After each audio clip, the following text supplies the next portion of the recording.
dari kelompok 5, mata kuliah perdagangan luar negeri, yang beranggotakan ada saya, Dwiglan Saputra dengan NPM 2021 1450713. Kemudian ada teman saya.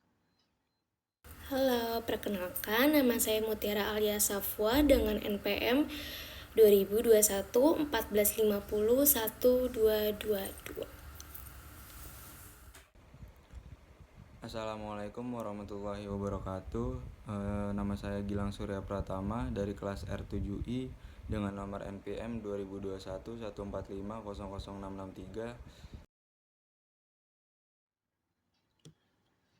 Baik. Di sini kami akan menjelaskan tentang kontrak bisnis ekspor. Yang mana kontrak bisnis ekspor adalah dokumen hukum yang mengikat antara penjual dan pembeli untuk transaksi jual beli barang atau jasa yang dilakukan melintasi batas negara. Dokumen ini sangat penting untuk memastikan kelancaran proses ekspor dan impor, serta melindungi hak dan kewajiban kedua belah pihak. Baik, kelompok 5 ada Dwiglan Saputra, Mutiara Alia Safwa, Gilang Surya Pratama. Yang mana dosen pengampu mata kuliah ini ada Ibu Mismanisma SEMM. Dan kami dari Universitas Indraprasta. Yang pertama ada A, definisi kontrak bisnis ekspor. Sebagaimana dijelaskan di awal tadi, kontrak bisnis ekspor merupakan kesepakatan tertulis antara eksportir atau penjual di negara asal dengan importir atau pembeli di negara tujuan. Dokumen ini memuat berbagai aspek yang meliputi jenis dan jumlah barang, harga, metode pembayaran, waktu pengiriman, hingga tanggung jawab dan kewajiban kedua belah pihak. Tujuan utama dari kontrak bisnis ekspor adalah untuk memperjelas hak dan kewajiban masing-masing pihak, mengurangi risiko ketidakpastian, dan memastikan kelancaran proses ekspor dan impor. Kemudian ada pentingnya kontrak bisnis ekspor yaitu memiliki peran penting dalam meminimalisir risiko sengketa dan memberikan landasan hukum yang kuat bagi kedua belah pihak dalam menyelesaikan permasalahan yang mungkin timbul selama proses ekspor dan impor. Selanjutnya akan dijelaskan oleh teman saya. Tahapan kontrak bisnis ekspor. Proses kontrak bisnis ekspor umumnya meliputi beberapa tahapan penting yang saling berkaitan.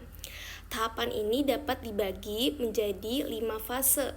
Yang pertama itu ada fase tahap promosi dan negosiasi awal. Tahap awal ini melibatkan promosi, komunikasi, dan negosiasi antara eksportir dan importir untuk mencapai kesepakatan awal mengenai jenis, jumlah, dan harga barang serta metode pembayaran dan waktu pengirimannya tersebut juga. Terus yang kedua itu ada permintaan dan penawaran. Eksportir akan memberikan penawaran tertulis yang berisi rincian tentang barang, harga, dan syarat penjualan.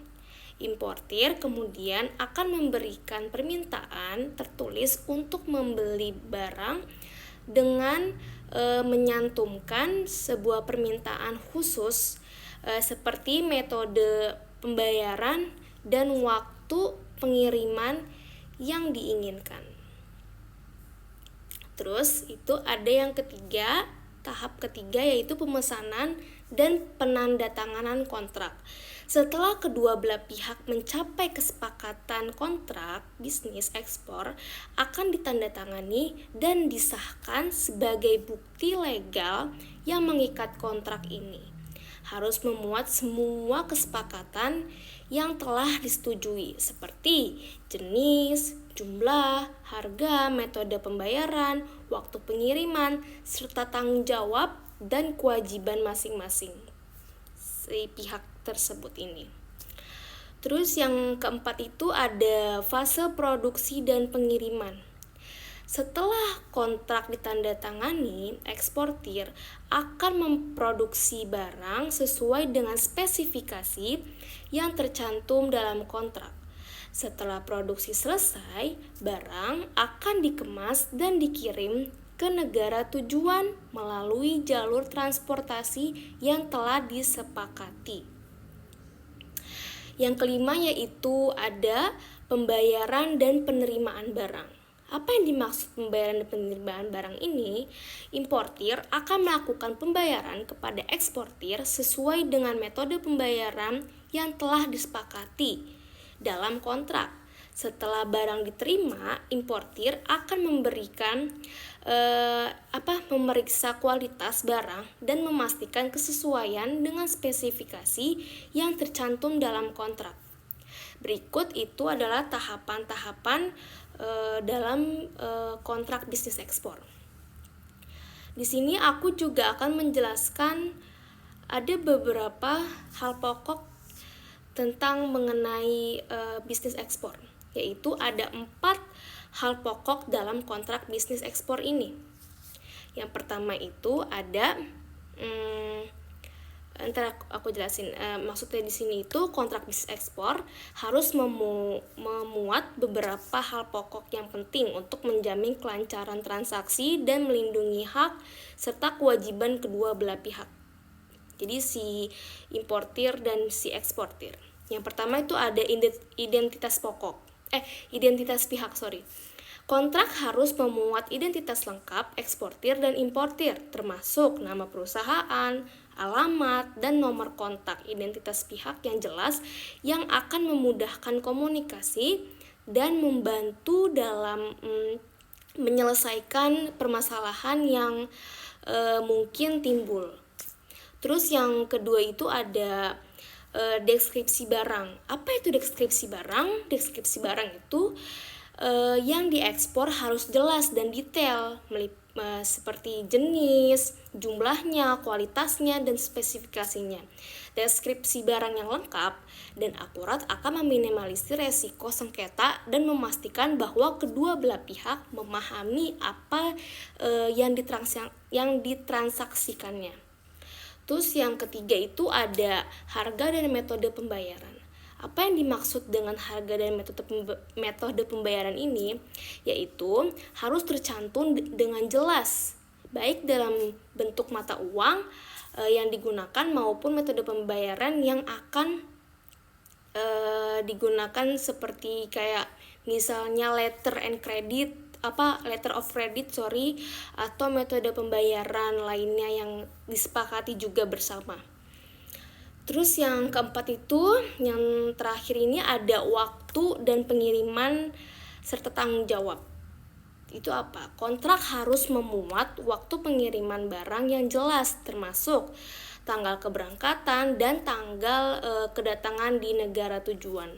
Kontrak juga harus memuat tanggung jawab masing-masing pihak selama proses pengiriman, seperti biaya pengiriman, asuransi, dan dokumen yang dibutuhkan. Berikut adalah 4 hal pokok bahasan yang digunakan dalam kontrak ekspor. Sekian dari saya.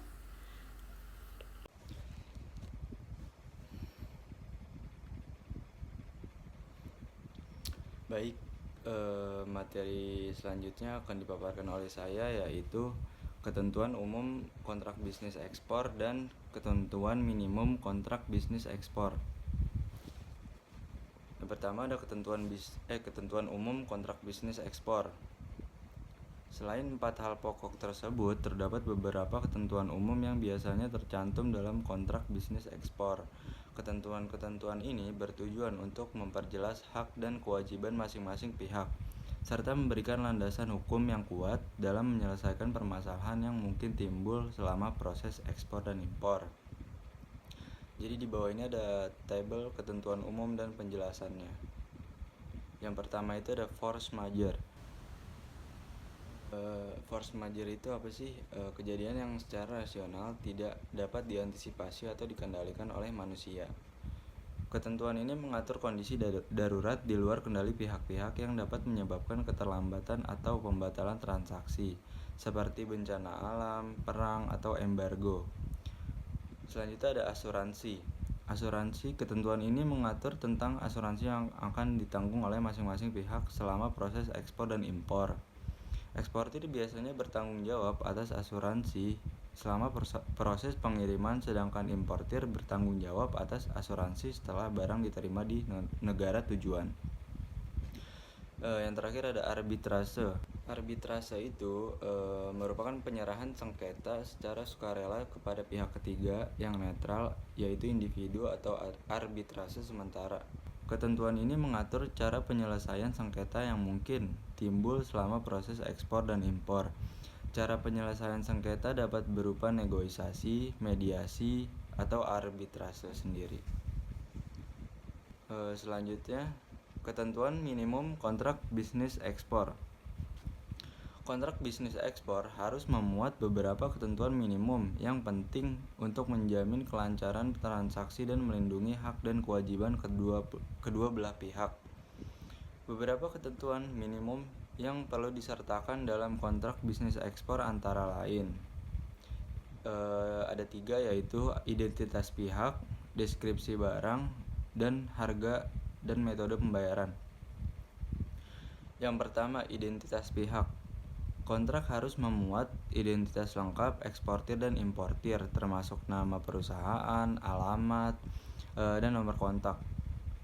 Satu lagi, dan bahasa yang dipakai dalam kontrak. Identitas pihak yang jelas akan memudahkan komunikasi dan membantu dalam menyelesaikan permasalahan yang mungkin timbul, serta pernyataan kedua belah pihak tentang keterikatan atau persetujuan untuk melaksanakan pasal-pasal yang tertulis dalam kontrak bisnis. Yang kedua, deskripsi barang. Deskripsi barang yang akan diekspor harus jelas dan detail, meliputi penggunaan bahasa, jenis, jumlah, kualitas, spesifikasi, cara packing, dan terutama performance bond. Deskripsi yang lengkap dan akurat akan meminimalisir resiko sengketa dan memastikan bahwa kedua belah pihak memahami apa yang ditransaksikan. Serta deskripsi masa berlaku kontrak, arbitrase internasional, dan penutup. Lalu yang terakhir, harga dan metode pembayaran. Harga barang harus tercantum dengan jelas, baik dalam bentuk mata uang yang digunakan maupun metode pembayaran yang akan digunakan.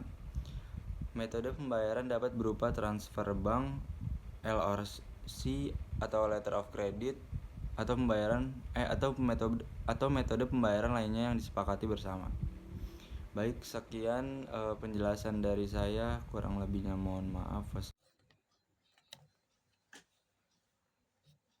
Kesimpulan yang dapat diambil dari kontrak bisnis ekspor adalah merupakan dokumen penting yang mengatur transaksi jual beli barang atau jasa yang dilakukan melintasi batas negara. Kontrak ini berperan penting dalam memperjelas hak dan kewajiban masing-masing pihak, mengurangi risiko ketidakpastian, dan memastikan kelancaran proses ekspor dan impor. Kontrak bisnis ekspor harus memuat ketentuan yang jelas dan detail, termasuk identitas pihak, deskripsi barang, harga dan metode pembayaran, waktu pengiriman, serta tanggung jawab dan kewajiban masing-masing pihak. Dan memperhatikan ketentuan-ketentuan tersebut, kedua belah pihak dapat melakukan transaksi ekspor dan impor dengan aman, lancar, dan saling menguntungkan.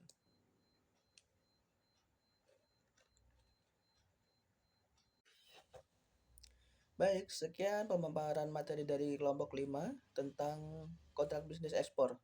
Terima kasih kepada Gamma AI yang telah mempermudahkan pembuatan presentasi, dan terdapat 2 kode QR yang dapat kalian scan, yaitu yang pertama ada contoh kontrak bisnis ekspor, yang kedua ada QR code tentang kebijakan dan pengaturan ekspor.